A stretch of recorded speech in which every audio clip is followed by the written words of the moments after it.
Awesome. Thanks, Ash. Thanks to all the sponsors.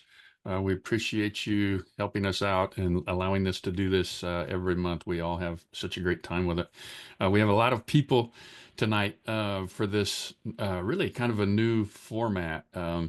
We'd had a couple of these on ACL reconstruction from different doctors and different therapists.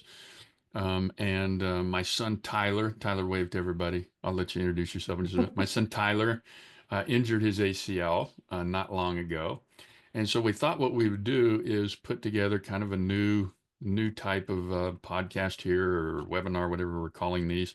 But we're doing one on early rehab. We'll do one on kind of mid-stage rehab, and then we'll do one on late-stage rehab. So this is the first one. He had his surgery probably about 11 weeks ago.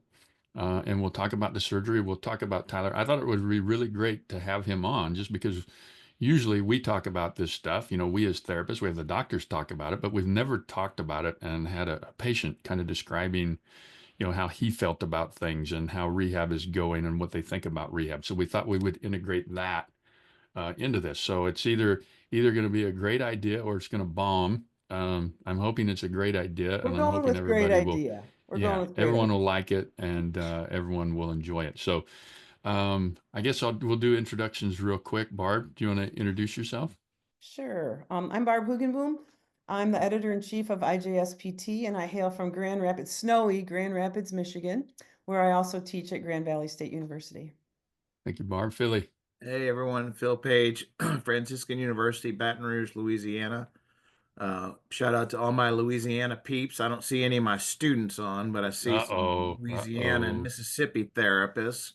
Mhm. These kids, they just don't get it. Yeah. Shout out to him 32. anyway. Number 32? Number 32 is one? Oh, no. 33. What number? What number? I think it's 35. I have it's 35. Mhm. 35 Ash? is what I thought.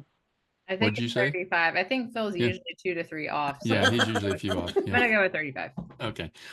Uh, our special guest for tonight, Dan, can you introduce yourself again real quick for us? Sure. I'm a private practice orthopedist in Wichita, Kansas, clinical associate professor at the University of Kansas School of Medicine, do sports medicine. I was fortunate enough, Rob asked me to help out with his son when that time came. So appreciate that. You're welcome. You're welcome. And my favorite son, you want to introduce yourself, buddy? He is my only son. My name is Ty Manske. I'm Rob's only son, and I'm a senior at Valley Center High School. All right, so we'll talk to him in just a minute.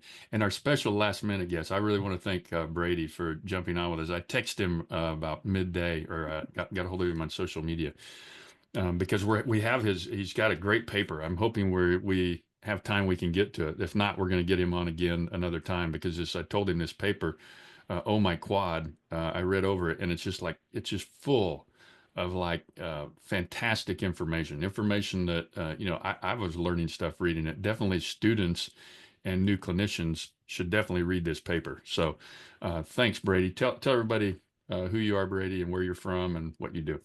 Yeah, absolutely. My name is Brady. I'm one of the knee therapists with Twin Cities Orthopedics in Minneapolis, Minnesota. And sadly, I'm still licking my wounds from Monday Night Football this week with the Vikes. But we're up here. We got a little snow in Minneapolis today. So we got a little snow on the ground. It's good. And again, I appreciate the last minute invite. It's always fun to jump on with this crew. You got a good group here and a good thing going with Journal Club. Thanks, buddy. We appreciate you. Appreciate you joining us. Appreciate all your support and all you do for the sports section or sports and orthopedics in general. You're doing great things. Keep it up. So first of all, the whole emphasis of this really is to talk about kind of early rehab, maybe talk about psychological factors. We got a study on blood flow restriction, and then we've got this big article that Brady is a senior author on. But I would really like to first just by let's have Tyler kind of tell us what happened. Tell everybody how you got injured, Ty.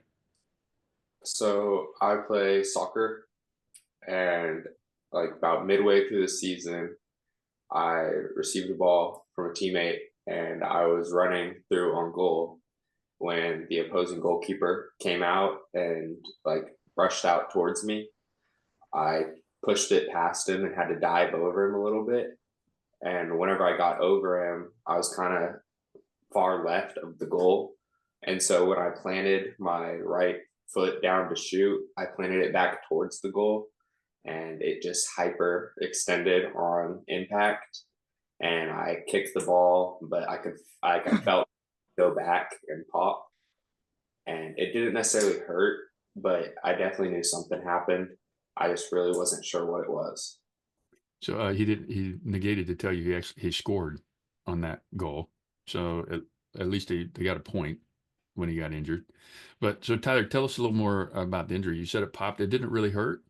No, not really. It like kind of just felt like it made a sound.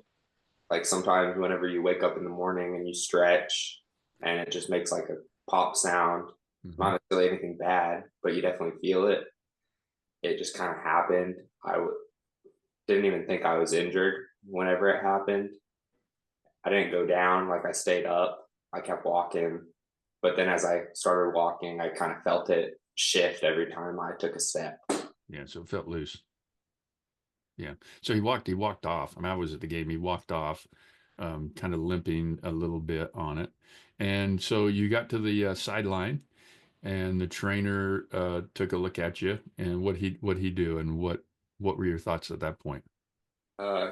First, he just had me like pushing, like I sat on like a bench on like the back of like, I don't know if you guys know, a gator. Yeah. He had me like push into his like arm, like he held my like brace of my ankle like this and had me push into it like this way. Yep.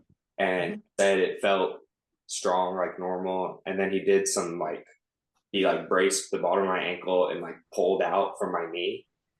And he said it felt like a little loose, but not loose enough like I tore anything in my knee.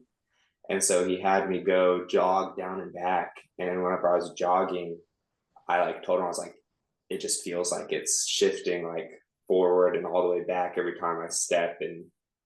And so he had me come lay down and started pulling on it some more. And he said the more he was pulling on it, the more it felt like it was getting looser and looser. And so then we called Rob over, and he pulled, and he said he thought it felt really. Just so everybody knows, he doesn't call me Rob all the time. He usually calls me Dad. I think this is. Well, they don't know you.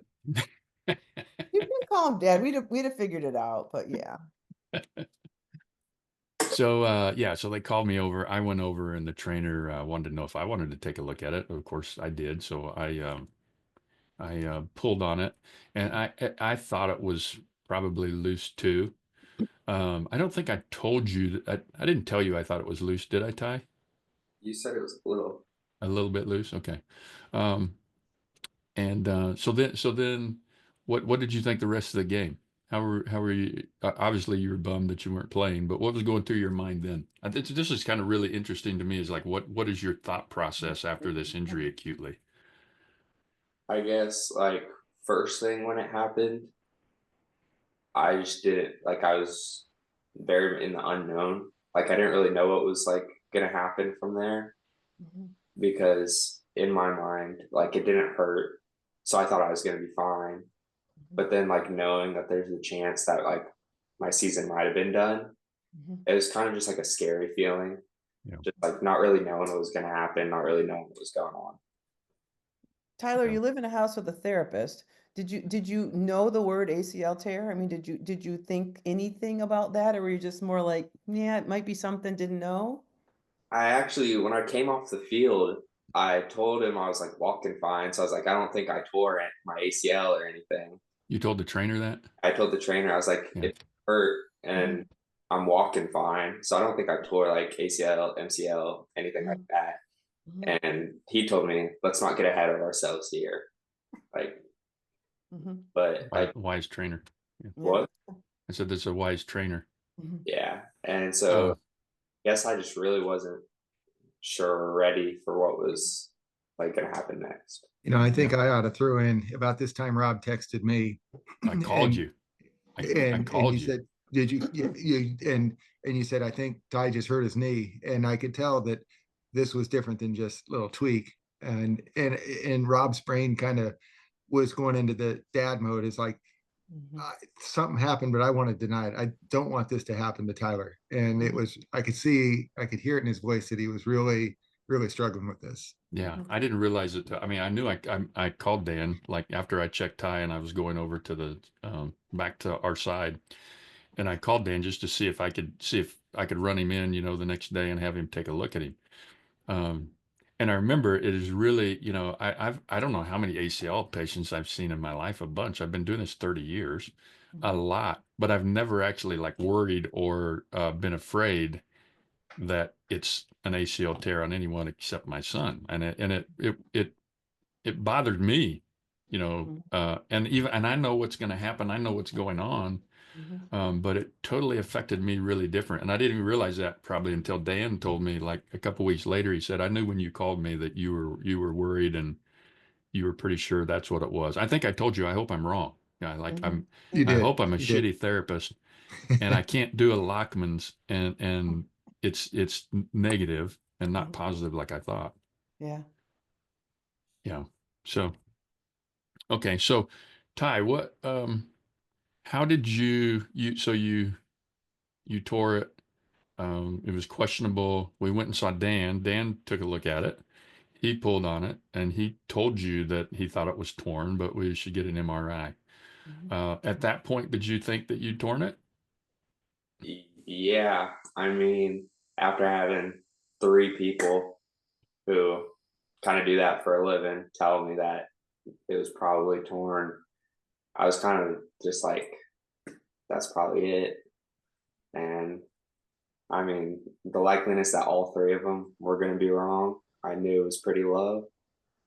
And so I just tried to start, accepting that was what's going to happen. And Yeah. So did that come quick, or did it take you a little while to accept it? I remember literally. I mean, I still remember very vividly being in the office when Dan told you that he thought it was torn. How long did it take for you to kind of get over that? gosh, Or are you over it? Is it? I don't know if I'm over it, but like I've accepted that like it happened. I was gonna have to go through surgery, gonna have to do PT. And so I mean it's still something that like obviously I wish it didn't happen. And if I could go back, like I would do something differently to prevent this. But although I'm not like at peace with it yet, I've kind of accepted that like I mean it happens and I'm gonna have to get through it no matter what. Yeah. We have I got to give a shout out already. Lori Bogla. Lori, yeah. Lori, we love you. She's on again. She's on every journal club. We have people that ask questions, Tyler, and Lori's a good friend of all of ours. She said, thank you, Tyler, for sharing. How did your mom react when you tore your ACL? Wasn't Mom out of town? She was out of town, yeah. So you probably don't know how she reacted. Yeah, I never texted. She ended up texting me. Yeah. And she was just like, I'm so sorry, honey. And she just told me everything was going to be okay. Yeah. So That's a good mom. yeah, That's a good so I mom. acted like in person, but I know she texted me. And Yeah. All right. So you we had the MRI. It showed that it was torn. It showed you had a bone bruise, but everything else was the meniscus was good. Everything else was fine, and you had surgery. So before we get into maybe post-surgical stuff or more of this psychological factors that I think Barb is going to ask some questions when we get to that. Dan, can you tell us why you like the quad tendon over the other repair procedures, and how maybe just a brief description of how you do that surgery? Sure. In a very short nutshell, I've done, I think, every graft. I've done quads, patella tendons, hamstrings, allografts. I've done them all. I think that when the quad kind of surface is a more minimally invasive harvest about 6 or so years ago, it made a lot of sense to convert to that, just because of the gold standard, I think, has been the patellar tendon in the United States. Worldwide, it's probably hamstring.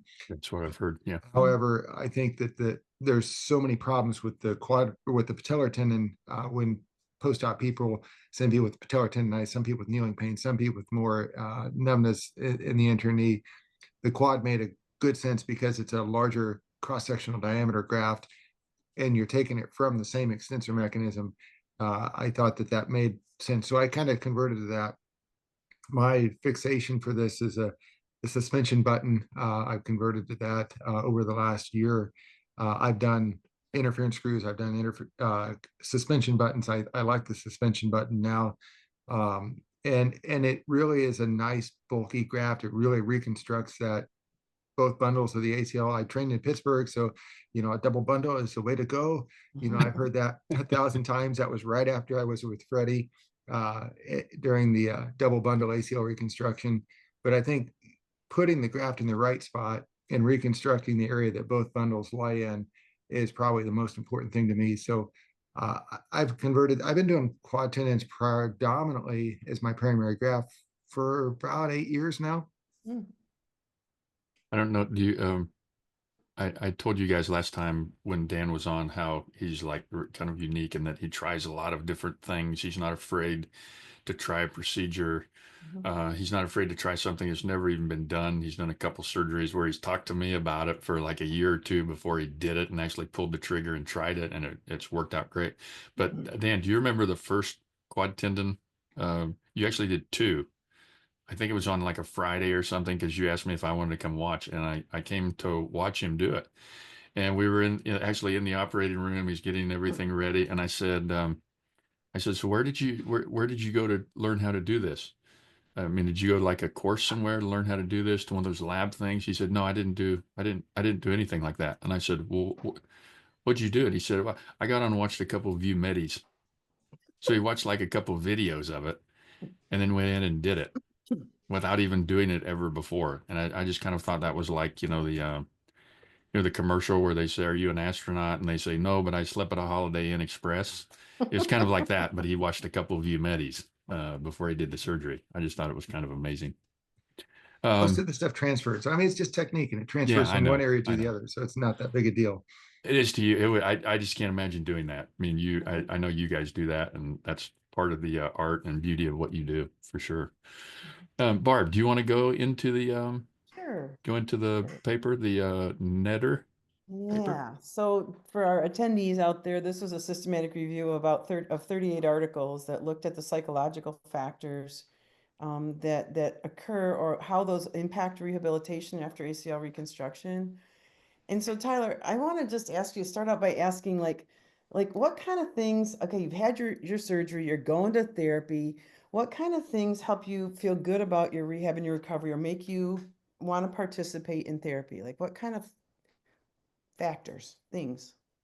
I mean, to be honest, at first I hated going to therapy because I mean it's not fun, especially like I mean I'm going in, I can barely push 10 pounds with my right leg, and so it's definitely just like a really hard and like almost grueling experience. Just like feeling so like weak and just like being so uncomfortable. He really loved the stretching. He still does. Love the extension and flexion stretching. For sure, for sure. Not So really. I'm gonna throw this out to the crew. Anybody, how important do you believe as rehab providers and as a surgeon, the human psyche is to as a governor to rehab and ultimately to the return to play? Like, what's your experience with this realm, and how much do we consider it as PTs and as surgeons? I'm going to jump in. I think it's incredibly important. I think that some people come with it and they've got a positive mental attitude and they can do very well.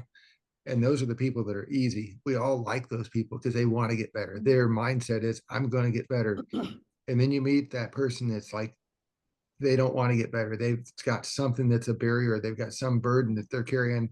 And those people, I don't have the right tools because I pep talk. I mean, when I see them in post-op, we do a lot of pep talks trying to get people through it. And some of them you really can make a difference. And some of them you can just see it as they're walking out there. You didn't reach them. You didn't quite get there. We need better tools.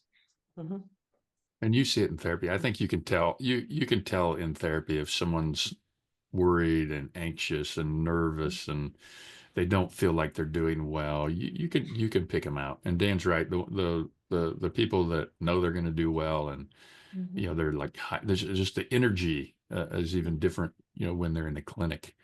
So, you know, we have these different tools that we can kind of measure with the patient-reported outcomes, but a lot of times I don't think we even need that, to be honest with you, because you can kind of see it. I don't know what you think, Brady.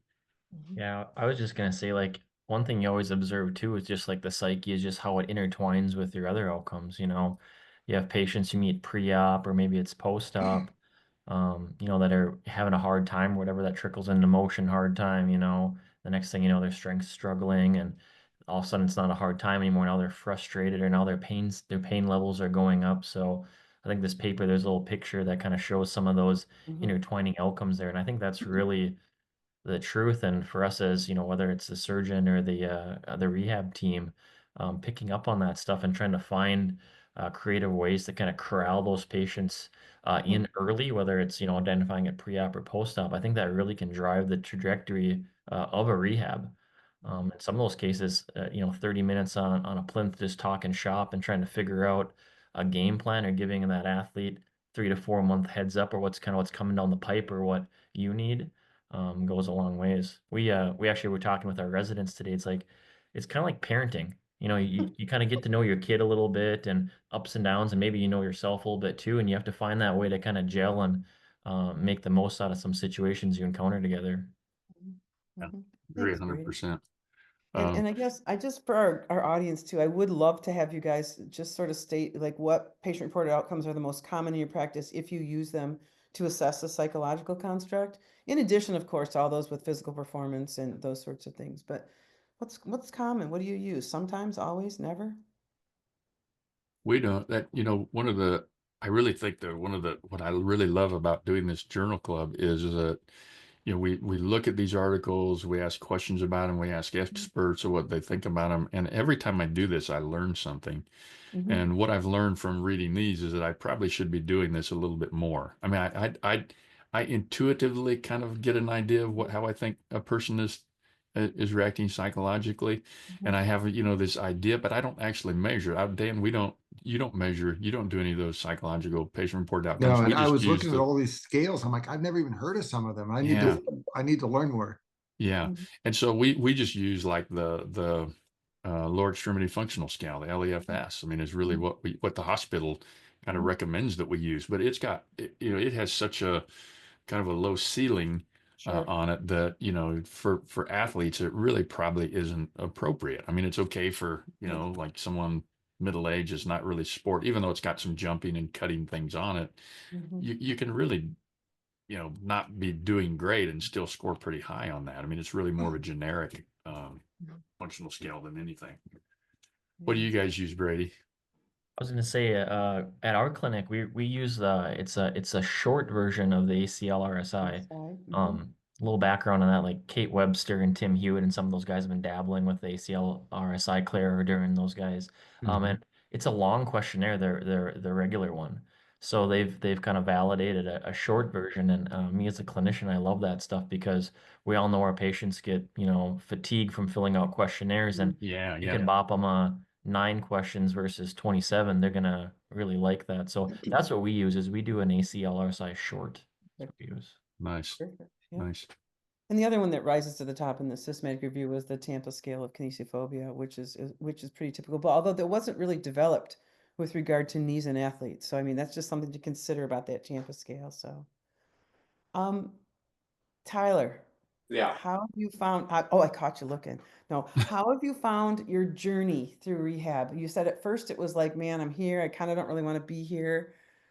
How do you feel like you've responded or maybe changed or kind of sunk into the journey of rehab? I mean, your dad said about 11 weeks out, something like that. Yeah, so he's still really just kind of starting. I mean, with this surgery, it's not, this is kind of a long this is the rehab beginning process. part. So how have you found it from the very beginning to early? Well, so even though like I didn't like being there, I knew it was something that I had to do if I wanted to like get back as fast as possible. And so it's obviously gotten easier. Obviously going from full brace with the padding under it to brace, no padding, to brace, crutches, then to one crutch, no crutches, and so on. It has just gotten like extremely easier. Like being able to get myself through each day, Mhm. but also just like pushing myself and seeing like me getting so much stronger within the last 3 or so months and Mhm. being able to move so much better has also just been like a positive like boost to keep me going. Mhm. So there's positive reinforcement when things go fairly well, or when you're hitting some milestones or whatever. That's awesome. Just one more quick one that I wanted to ask, and that is for anybody on the panel or the group. What are some interventions you use to address psychological impairment? So maybe you get the gestalt, or you get the idea that your patients are struggling psychologically. What are some things that you might do? Does anybody refer to sports psych?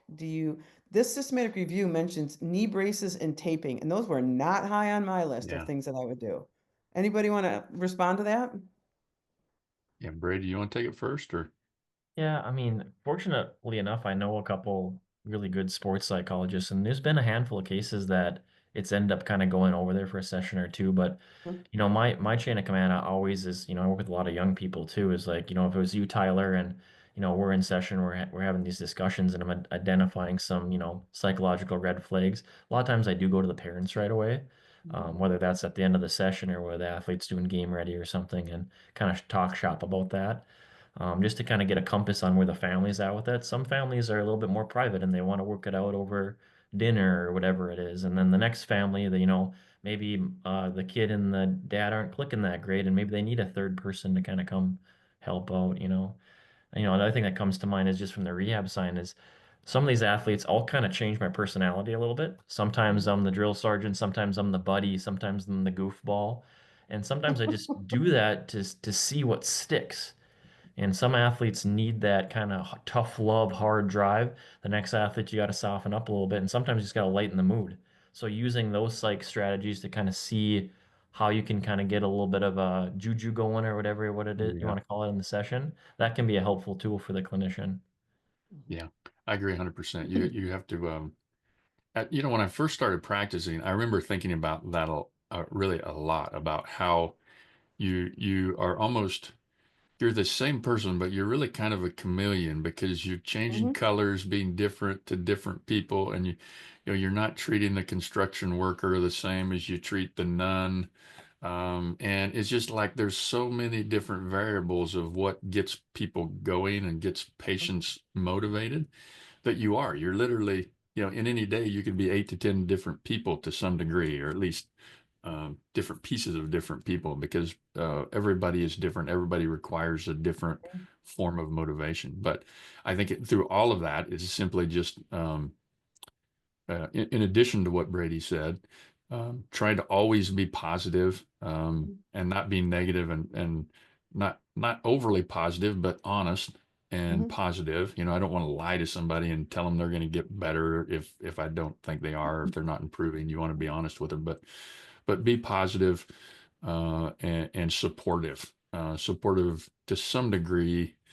I mean, you can't always be supportive, I get. You can always be supportive, but sometimes you have to be harder with some people than others. So even though you're supportive, you tell them they got to get their ass in gear and they need to turn this around, or, Mhm. uh, Which start doing more. Rob, this is a great question from one of our attendees. So Matt Stump writes, is Rob able to be a dad at home, or is his head always in spinning in the PT world regarding Tyler's progress and consistency? Does he have a hard time not trying to keep Tyler working? I'm sure Tyler does all of his work outside of the Yeah. clinic. Yeah. When you mention that, it's funny because I've seen my kid dislocate his shoulder on a wrestling mat, got called Uh-huh. down, the whole 9 yards.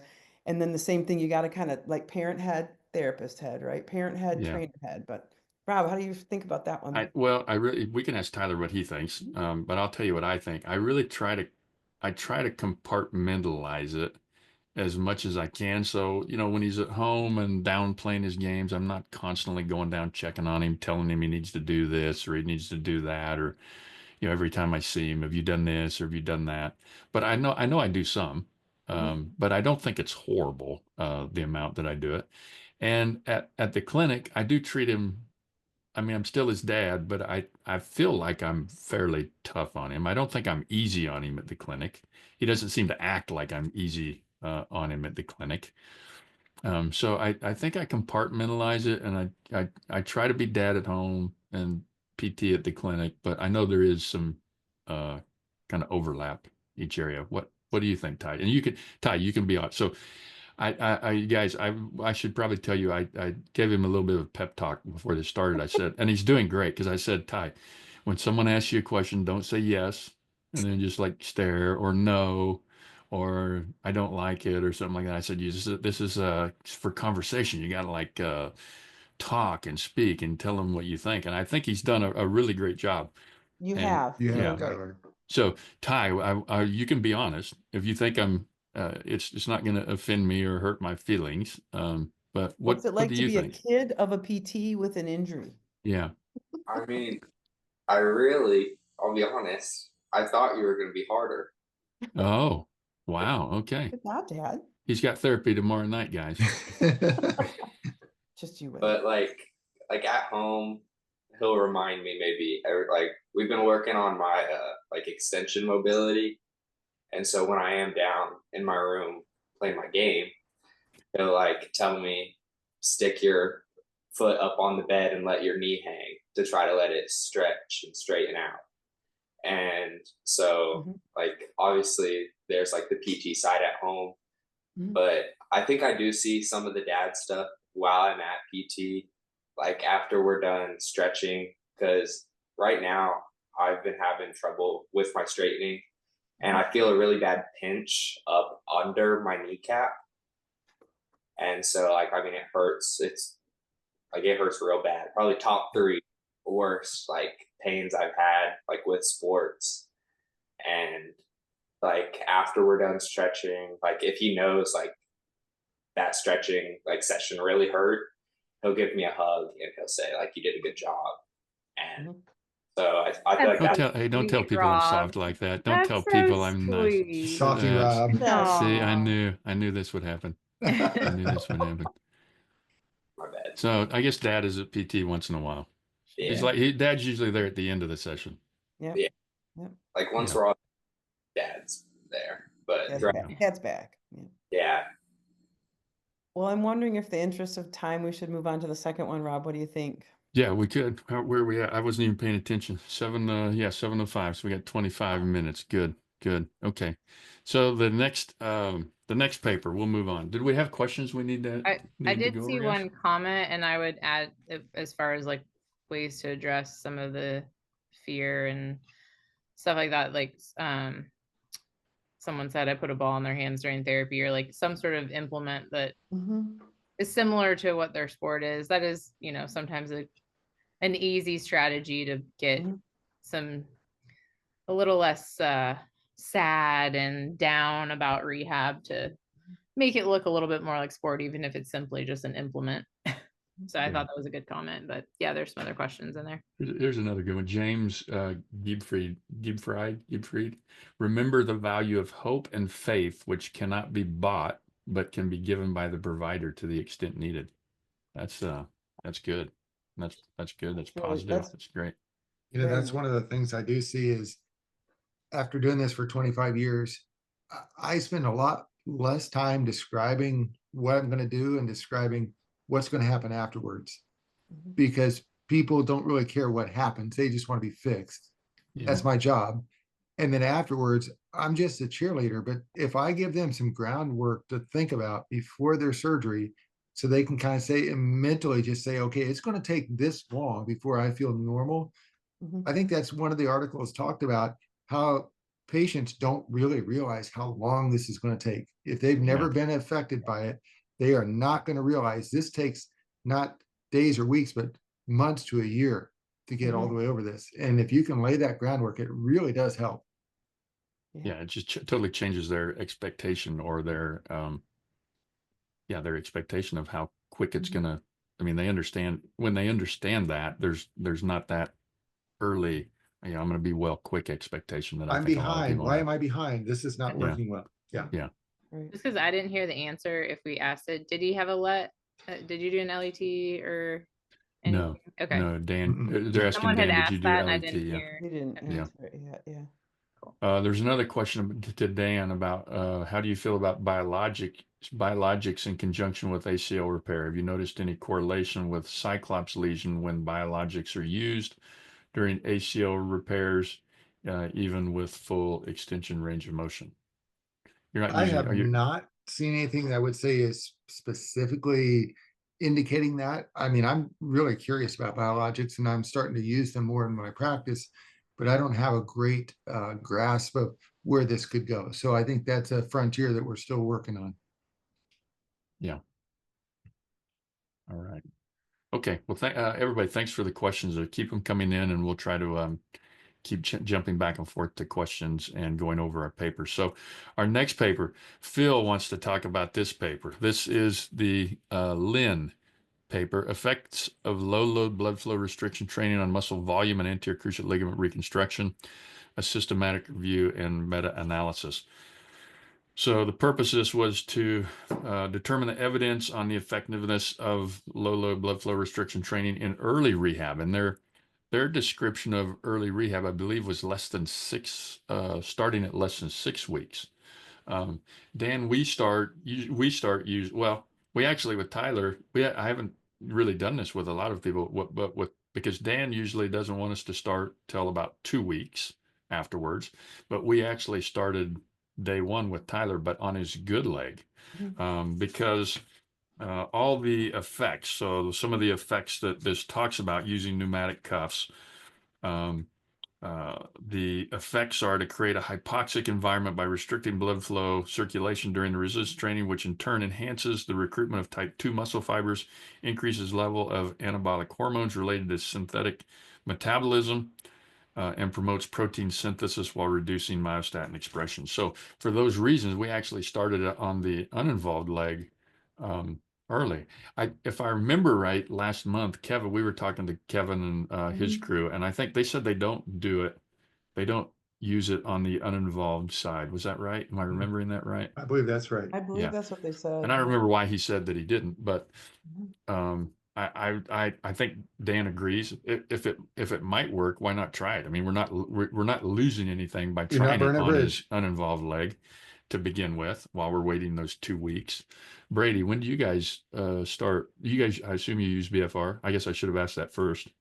Yeah, I mean, a lot of our docs are kind of progresses tolerated with it. I think in my practice, it's probably not shown up till probably, yeah, 10 to 14 days out, and it's kind of case by case. Like some cases, if I have a harder time getting their quad going, or maybe I'm sensing some stiffness stuff, I might not jump to the cuff right away. I'm going to delegate more time to maybe doing some stim training or some more home program motion stuff. So usually in my case, it's kind of like a tier 1, tier 2, tier 3, where if everything's clicking and you're driving and you're feeling good, then we'll start moving on to some BFR, and it's just a case by case type thing. But we're not afraid to do it early for sure. Yeah, yeah. Do you do it early? Do you do it like day one ever on the involved leg? You know what? I really don't. I've done it a couple times, but I ran into a couple of issues actually with more of our cleanups. Like if they had like an LOA or a Cyclops debridement, where they have a simple cleanup and the quads are doing good, and I put the cuff on there, and then I got a little portal site hematoma going, and then it starts, it opens up, starts bleeding again. So, um, it's not that I'd be afraid to do it. It's just sometimes I just look at it, and I'm like, oh, do I need to do it Maybe they today don't need versus it. the next day? I'd be more Yeah. inclined to do what you did, Rob, where it's like somebody's doing good and their quads popping. We did some stim stuff. Let's go throw it on the other side and have them do some biking with Yeah. the surgical leg posted or whatever, that type of Yeah. thing. Ash, do you guys use it in the hip at all? We do some. We don't I mean obviously our portals are right there, so certainly not until portals are totally healed. Yeah. Obviously The whole it's a proximal to little- the cuff yeah. issue. Yeah. Yeah, I mean we use it. It's not something that's like standard. Sometimes the people just aren't tolerating load, because like we can usually get them loading fairly comfortably quickly, at least at a moderate level. But if they're really low tolerance to any sort of external load, then we might just move to trying some BFR just for the sake of trying it. Yeah. Because it isn't going to hurt, or if it's not going to hurt anyway. Yeah. If they don't have any contraindications. Yeah. Yeah. Mark, shout out to Mark Rosales. He's been on the last couple months too. Shooting us a question here. Is there if there's no available, I can't talk tonight. If there's no available BFR, is there another way we can use something as BFR? I don't, there are a lot of different BFR cuffs, Mark, some that are really, really relatively cheap, and then some that are very expensive. We have kind of the middle of the road. Phil, Brady, have you guys ever used, Barb, have you used anything else? Have you ever used this, like trying to tie something off on the leg and do it? I don't feel comfortable doing that, but I know some people do. We actually did a study last year on using a standard BP cuff, a Uh-huh. sphygmometer, and actually measured the blood flow with ultrasound and found that the sphygmometer cuff does the same thing as BFR. We actually compared two different cuffs to it. The challenge is just in the quantification with the other cuffs, but really you can get by with, going up to loss of pressure and then guesstimating the release on that. But I think a blood pressure cuff is just as good if you can get it around the thigh. That's the other challenge, is how big it is. Yeah. Yeah. Good point. Good point. Right. Yeah. So what was your take, Phil? You wanted to talk about this study, right? A little Yeah, bit? so I liked when you look at I just want to talk about more about I guess, the peer review side of this article, and to mention that, structurally they did a good job. They checked all the boxes by, having good search strategy and a Prisma chart and looking at publication bias and sensitivity analysis, and it looked good. In general, but there were a couple of things when you're a clinician trying to make a decision on these meta-analyses. I think a lot of times we, as clinicians, sometimes we go with one study and go, that's the gospel, and we're going to follow it because it follows our biases. And then sometimes we look at a systematic review and we go, wow, it's a meta-analysis. It must be the gospel as well. And just to provide some critical appraisal background as a clinician, what to be looking for with this article, the main thing that stuck out with me, and I've talked about this previously, if you do have the article in front of you, Figure 3 talks about it's a forest plot. And we've talked about how forest plots, what they represent. Remember, there's a vertical line that represents no significant difference. And then on the bottom is the x-axis, gives us our plus or minus, our favors, the treatment or the control. And Figure 3 is actually interesting. First of all, the x-axis seems to be backwards. If you look at favors treatment, it's on the left side. It should be actually on the right side. And then the thing that really stood out to me was when you look at the studies, there's 5 studies that evaluated quadricep muscle size. Guess what? Each one of those studies, they had no significant difference between the groups. Yet, the meta-analysis finds that there was a difference. And when you look at, and again, looking at how to read these, at the very bottom, if you look at the overall diamond, which represents the overall effect, overall effect is a 0.37, which is small. There's a small effect on muscle size because 0.2 and less is trivial. 0.2 to 4 we generally consider to be small. But look at the confidence interval, 0.08. That's just about 0 to 0.66. Remember that if the confidence interval includes 0, it's a non-significant difference. So even though you read in the paper that, oh, there's a great benefit for quadriceps size by doing BFR because there was no significant difference, when you look at this tells you, I don't know, there's still a good possibility there is no significant difference because that's what that overall effect size says. So I was just intrigued that 5 studies have no significant difference, and yet the meta-analysis has a significant difference. Can I just jump in really fast on Sure. that one too? The number of studies, again, there were 8 included, right? 2 are master's theses. Those are not peer reviewed. Yeah.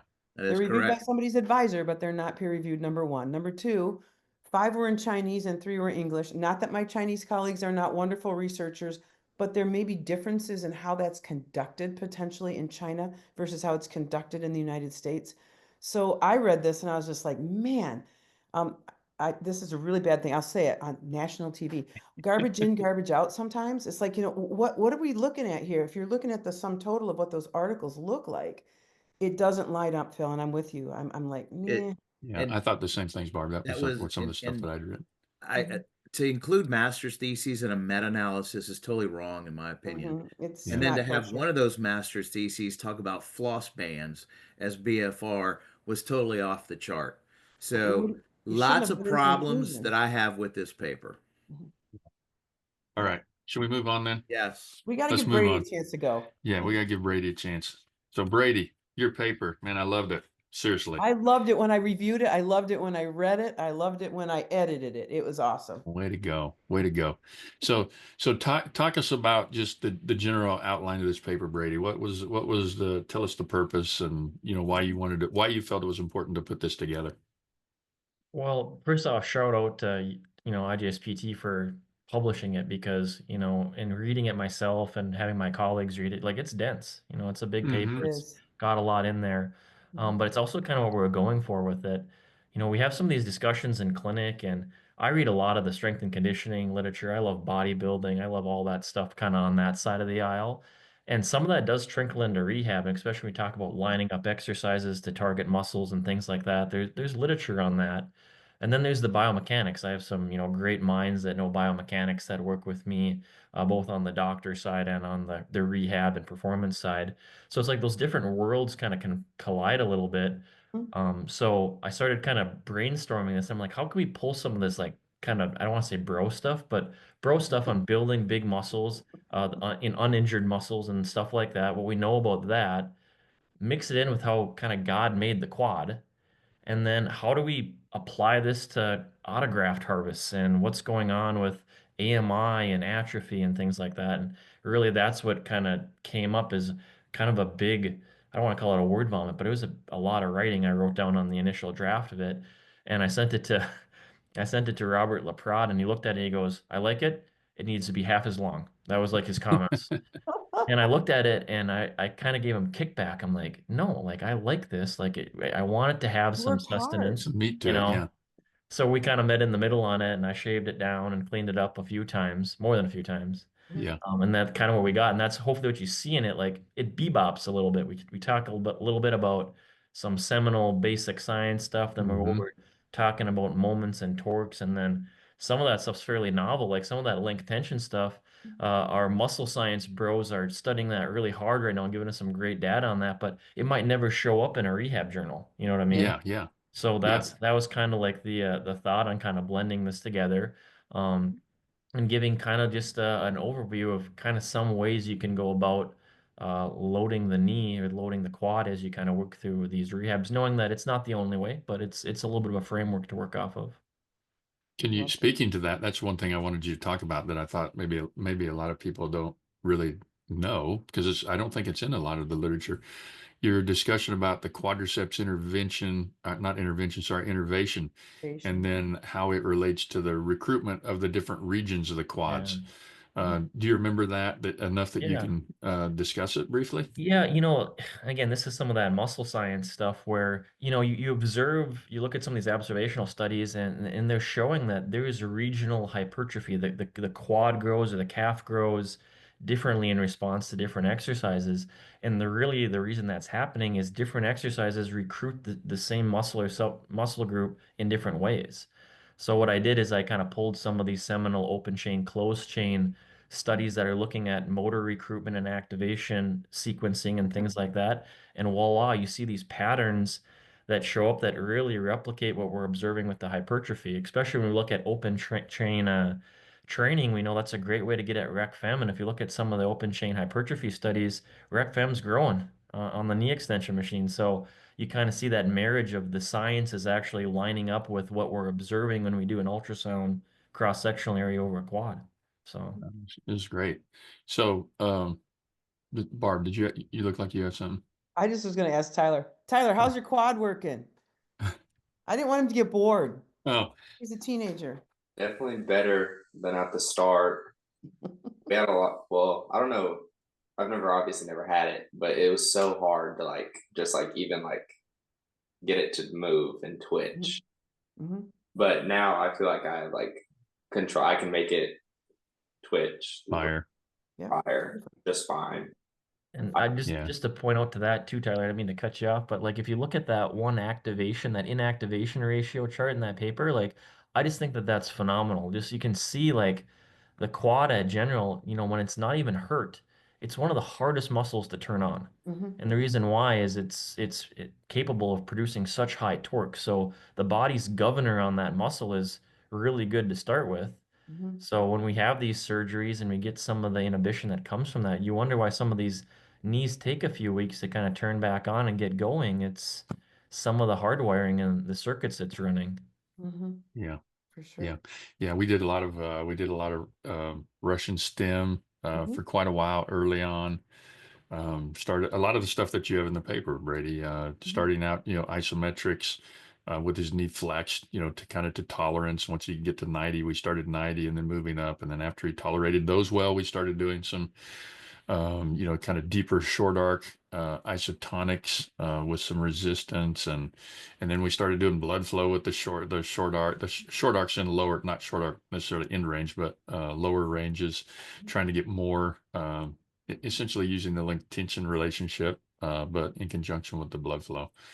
And it's coming around better. I think is the biggest thing that we're still battling now is just we can get him, when he's cold, he doesn't have a full extension. Well, he only has, he really barely extends on his good knee. I mean, I didn't, that's one thing I didn't realize about my son is how tight his knees are. I mean, even his other knee is really tight. He doesn't hyperextend at all. I mean, At all. Mhm. yeah, I mean, he gets to full extension, and that's really about it. Maybe a degree, so Mhm. very minimal. And when he comes in cold, he can't come in cold yet with it, fully extended. But once he warms up and we stretch his hamstrings and sometimes do a little scraping on the quads and everything, we get definitely when we push it, we can get it down to full to where it's full or maybe even a little better sometimes than his other side when he's just doing an active contraction. But it's hard for him to keep it there. Therefore, I think some of it is strength. I mean, I think some of it is range of motion, but some of it is strength because he can't get fully extended. He can't really fully fire his quad. So he's like Yep. trying to, fire his quad to, 5 degrees from extended, which is really the last little bit, when you're kind of shortened length tension relationship. That's where it's going to Tough be the grab it. hardest. Yeah. Yeah. Yeah. All right. What else, guys? We got 5 minutes. Anybody have any questions for Brady? Crickets? Phil, you got nothing? No? Dan? Any closing comments? You know, I'm impressed by Brady's article. I'm still digesting it, quite honestly. It's really good, and I think that that's going to make an effect on it's something that I want to talk to Rob about now. When we see patients as we go through things, it's like, are we working on this? And I'm sure Rob is, but maybe not Rob, but all the other therapists that I may not know as well as Rob. To be able to give them some insight, because a lot of times people, they come to me and they're like, what's wrong with the therapy? The therapist is like, I don't know what to do. Well, I got 2 minutes in clinic or 5 minutes in clinic to figure this out. I'll tell you what to do. But I'm probably not the best wizard in the world. Mhm. Yeah, you're right. You're seeing them for a very quick time. We have them in there, 30, 45 minutes, hour, sometimes Sure. when Tyler's in, he's in for like an hour. We've been going pretty much since he started, maybe about an hour and a half. We're not rushing through stuff, but he's there for quite a long time. So we have a lot more time with the patients, obviously, than you guys do in your very short doctor's visits and return checkups that you have. So I agree. Yeah, we should be able to take care of that kind of stuff. And Brady, one of the things I was going to say is in an attempt to create better than the average bear entry-level PTs, I'm making them read your article. I guarantee they're going to come at me with a little bit of cross-eyed looks. But I really believe that if you can combine, as you've mentioned, sort of biomechanics, muscle physiology, even design, intelligent design of muscle pronation and those sorts of things, if they can get some of that stuff as students, they're hopefully going to be better than the average bear therapist. I'm hopeful. Again, I'm not sure that that's going to happen across the board, but they're going to read it. They're going to read it and they're going to like it. They have to. And just to build off that, I think it's a shout out to Doc for coming on for tonight, because I think to Barb's point there, like some of like the best ideas come from people that are outside your profession. And I'm very fortunate to have colleagues from strength and conditioning and biomechanics and, great doctors that give me time to understand what's going on. So I think it's just a kudos to the people around you. You know, you can fill the cup with different personalities that are kind of interested in similar things. It's amazing what you can kind of absorb off other professions. You know, even Yeah. personal training professions, like you're around some of these personal trainers and they say things and I'm like, oh, I like Yeah, that. yeah, And whether it's a cue or maybe it's the way that they describe something, like Mhm. every profession has a little different lingo and jargon that I think actually can kind of come to your circle a little bit and make it better. So thanks yeah, again, Doc, for taking the time to kind of come on with us. For sure. yeah. You bet. We appreciate it. We appreciate it. Ty, great job, buddy. Thanks, Proud of you. Tyler. We appreciate Tyler. You did you. really great. Thanks. I'm gonna ask this question because like 4 people asked it. If Doc, if you do any of the bear procedures. I have looked at the bear procedure. I've considered it. It literally comes down to cost right now. The bear procedure, if you don't know, is extremely expensive. And as a private practice outpatient physician, I'm having a hard time convincing the centers to pay for it because it's over $5,000 for that dull sponge. Mhm. Yeah. Yep. Okay. Thanks. Cool. Right, guys. You want to close out, Ash? Thanks, thanks Yeah, right on everybody. Thanks time. everybody So, that was on, again, and yeah, Yeah, thank you to everyone that came on. Again, if those of you that didn't catch the beginning, we do have a second January journal club. It's part 2 of the neurocognitive paper from the December journal club. So that announcement has gone out. There'll be reminders out, but please sign up for that. And next month, yeah, do you remember who we got next month, Ash? I don't. Rachel Frank. Oh, really? I thought that was Oh, March. Oh, Yeah. awesome. No, she's that's February. awesome. Yeah. Oh, that'll Yeah, be great. Rachel Frank from Yeah, sorry, Colorado. Frank. Yeah, that'll be perfect. So yeah, lots of good knee content coming our way. Yeah, yeah. One. No doubt. So thank you again for Tyler- everyone. Barb? Sorry, Tyler, a bunch of people are giving you kudos. Keep it up, man. Keep kick Yeah. butt with rehab. Thanks for coming on, Tyler. Oh, that's good. Yep. Nice. Awesome. All right. Well, recording will be up. Share this with your colleagues. Share all the papers, particularly Brady's IJSPT paper. And yeah, we'll see you next week. Thanks so much, Cool. everyone. Thanks, guys. Good Have a good night. night.